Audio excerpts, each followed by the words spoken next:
ఈ రోజుల్లో మనం చూసే ప్రతి టెక్ అప్లికేషన్ వెనక, ముఖ్యంగా అడ్వాన్స్డ్ ఏఐ అప్లికేషన్ల వెనక ఒక శక్తివంతమైన భాష ఉంది.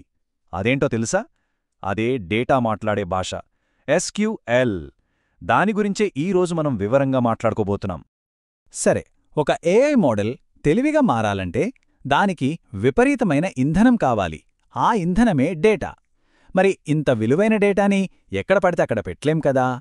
దాన్ని సురక్షితంగా ఒక పద్ధతి ప్రకారం దాచాలి. ఆ పనిచేసేవే డేటాబేస్లు. సరే, ఈ ప్రయాణంలో మనం ఒక డెవలపర్లా మారిపోదాం. అసలు డేటాబేసులు ఎందుకంత ముఖ్యం దగ్గర్నుంచి, కోడ్ డేటా ఒకదాంతో ఒకటి స్నేహంగా మాట్లాడుకోవడానికి ఏ టూల్స్ వాడతారో అన్నీ చూద్దాం. సరే, మొదటి భాగంలోకి వెళదాం. ఏఐ కోసం డేటాబేస్లు. అసలు ఒక ఏఐ ఇంజనీర్కి డేటాని ఎలా మేనేజ్ చేయాలో తెలియడం ఎందుకు ఇంత కీలకం చూద్దాం. దీన్ని సింపుల్గా ఒక పెద్ద లైబ్రరీలాగా ఊహించుకోండి. అక్కడ పుస్తకాలన్నీ ఎలాగైతే నీట్గా ఒకదానికొకటి లింకున్న స్ప్రెడ్షీట్లలాగా సర్దిపెట్టి ఉంటాయో అలాగే అనమాట. నిజం చెప్పాలంటే ఈ రోజుల్లో చాలా అప్లికేషన్లకు ఇదే పునాది. అసలు డేటాబేసులు లేకముందు పరిస్థితి ఎలా ఉండేదో తెలుసా? ఒక పెద్ద గందరగోళం. ఒకే డేటా 10 చోట్ల ఉండటం, ఒకదానికొకటి సంబంధం లేకపోవడం, భద్రత అస్సలు లేకపోవడం. కానీ ఈ డేటాబేస్ సిస్టమ్స్ వచ్చాక ఒక ఆర్డర్, ఒక కన్సిస్టెన్సీ, ఒక సెక్యూరిటీ వచ్చాయి. నమ్మకమైన ఏఐ తయారు చేయాలంటే ఇది చాలా చాలా అవసరం. ఓకే, రెండో భాగంలోకి అడుగుపెడదాం. ప్రాథమిక క్వెరీలు. మన దగ్గర ఇప్పుడు ఒక పద్ధతి ప్రకారం సర్దిన డేటాబేస్ ఉంది. బానే ఉంది. కానీ దానితో మాట్లాడ్డమెలా? దాన్ని ప్రశ్నలెలా అడగాలి? దానికి సమాధానమే ఎస్క్యూఎల్, అంటే స్ట్రక్చర్డ్ క్వెరీ లాంగ్వేజ్. సరే, ఒక ఉదాహరణ తీసుకుందాం. మనం ఒక ఫార్మసీ కంపెనీకి డేటా అనలిస్ట్ అనుకుందాం. మనకు ఇచ్చిన మొదటి టాస్క్ ఏంటంటే కంపెనీ అమ్మకాల డేటా మొత్తం ఒకసారి చూడాలి. ఇదిగోండి, ఇది మన వర్కింగ్ టేబుల్ అన్నమాట. ఇందులో ప్రాడక్ట్ ఐడి, తయారీదారు, మందు పేరు, అలానే మొత్తం అమ్మకాల వివరాలు ఉన్నాయి. చూశారు కదా? ఇప్పుడు మనం నేర్చుకునే మొదటి కమాండ్ సెలెక్ట్. మొత్తం డేటా చూడాలంటే సింపుల్గా ఒక నక్షత్రం గుర్తు వాడతాం. అదే asterisk. Select asterisk from pharmacy_sales. అంతే. దీని అర్థం చాలా సింపుల్. ఈ టేబుల్లో ఉన్నది మొత్తం చూపించు అని. సరే, మొత్తం డేటా వచ్చింది. కానీ మనకు అత్యధికంగా అమ్ముడయ్యే మందులేవో తెలుసుకోవాలి. అప్పుడు ఆర్డర్ బై అనే కమాండ్ వాడతాం. Select star from pharmacy sales, order by total sales DESC. చూసారా? ఈ ఒక్క చిన్న పదం యాడ్ చేయగానే ఏ మందు ఎక్కువ డబ్బులు తెచ్చిపెడుతుందో క్షణాల్లో తెలిసిపోయింది. ఓకే, మూడో భాగానికి వచ్చేశాం. డేటాని ఫిల్టర్ చేయడం. డేటా మొత్తం చూడటం కాదు ముఖ్యం. ఆ డేటా సముద్రంలో మనకు కావాల్సిన ముత్యం లాంటి సమాచారాన్ని బయటకు తీయాలి.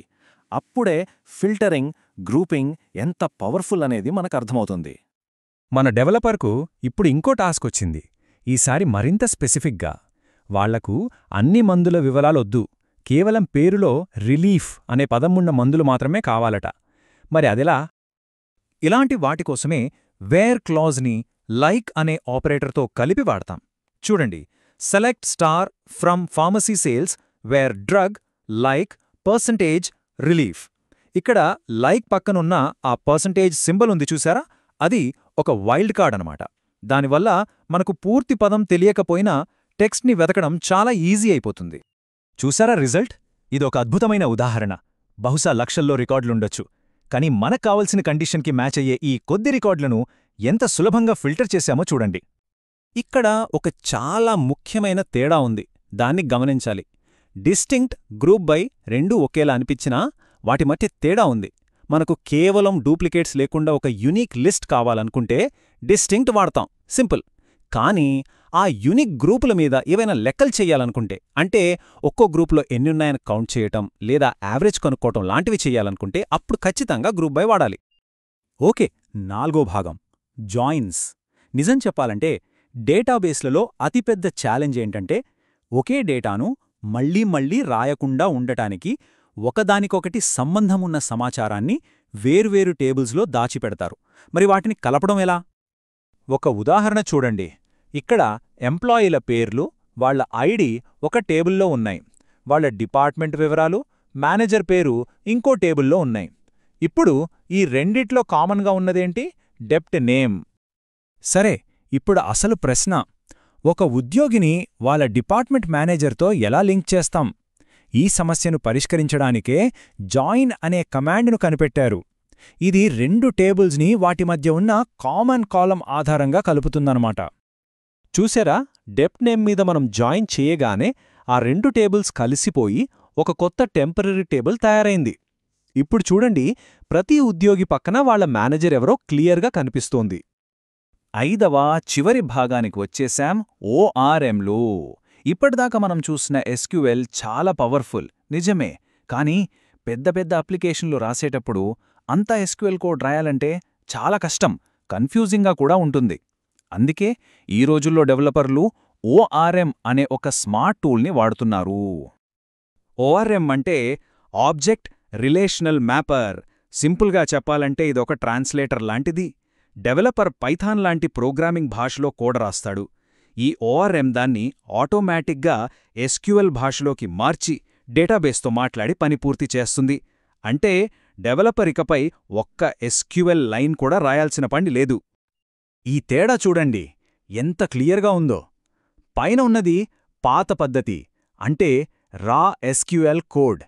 అది చాలా కాంప్లెక్స్గా, చదవడానికి కష్టంగా ఉంది. కింద ఉన్నది కొత్త పద్ధతి, ఓఆర్ఎం కోడ్. ఇది చదవడానికి ఎంత సులువుగా ఉందో చూడండి. తప్పులు జరిగే అవకాశం చాలా తక్కువ. ముఖ్యంగా డెవలపర్ ఇక డేటాబేస్ టేబుల్స్ గురించి కాకుండా పైథాన్ ఆబ్జెక్ట్స్ లాగా ఆలోచించవచ్చు. సరే, ఈరోజు మనం నేర్చుకున్న ముఖ్యమైన టూల్స్ని ఒక్కసారి గుర్తు చేసుకుందాం. డేటాని సెలెక్ట్ చేయడానికి సెలెక్ట్, ఫిల్టర్ చేయడానికి వేర్, టెక్స్ట్లో వెతకడానికి లైక్, సార్ట్ చేయడానికి ఆర్డర్ బై, గ్రూప్ చేయడానికి గ్రూప్ బై, ఇంకా వేర్వేరు టేబుల్స్ని కలపడానికి జాయిన్. నిజానికి ఏ డేటా పనికైనా ఇవే ఆధారం. చివరిగా ఒక్క విషయం గుర్తుపెట్టుకోండి, మన ఏఐకి మనం ఎంత మంచి డేటాని ఇవ్వగలిగితే అది అంత తెలివైనదిగా మారుతుంది. ఇప్పటిదాకా మనం నేర్చుకున్నది ఆ డేటా మాట్లాడే భాష. ఇప్పుడు దాన్ని ఎలా వాడుకోవాలో మనకు తెలుసు.